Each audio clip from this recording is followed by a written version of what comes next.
Welcome to AK cyber news.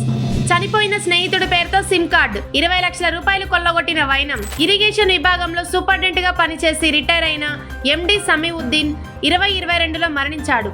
అతనికి SBI Canara bank లో account ఉండేది. అతని సోదరి Sabiha Sultana SBI bank account కూడా సమీవుద్దీన్ ఫోన్ నెంబర్ కు లింక్ అయి ఉంది. ఉద్యోగం చేసే టైంలో సమీవుద్దీన్ కి తోటి ఉద్యోగి అయిన జహంగీర్ తో స్నేహం ఉండి వ్యక్తిగత విషయాలు మాట్లాడుకున్నారు. సమీవుద్దీన్ మరణం తర్వాత మహమ్మద్ ఆసిఫ్ పాషా అనే వ్యక్తితో కలిసి సమీవుద్దీన్ ఆధారాలతో కొత్తగా సిమ్ కార్డ్ తీసుకొని ఫోన్ నెంబర్ కు లింక్ అయి ఉన్న యూపీఐ అకౌంట్లను యాక్టివేట్ చేసి phone pay, Paytm, Google pay నుంచి మొత్తం 3 బ్యాంక్ అకౌంట్ల నుంచి 20,18,057 రూపాయలు కొల్లగొట్టారు. అకౌంట్ల నుంచి డబ్బులు కట్ అవుతుండడంతో సబిహా సుల్తానా సైబర్ క్రైమ్ పోలీసులకు ఫిర్యాదు చేసింది. మహమ్మద్ ఆసిఫ్ పాషాను అరెస్ట్ చేసి 18 లక్షల రూపాయల నగదు, సెల్ ఫోన్, క్రెడిట్ కార్డ్ బిల్లులు స్వాధీనం చేసుకున్నారు. AK cyber news 24/7 cyber crime news channel.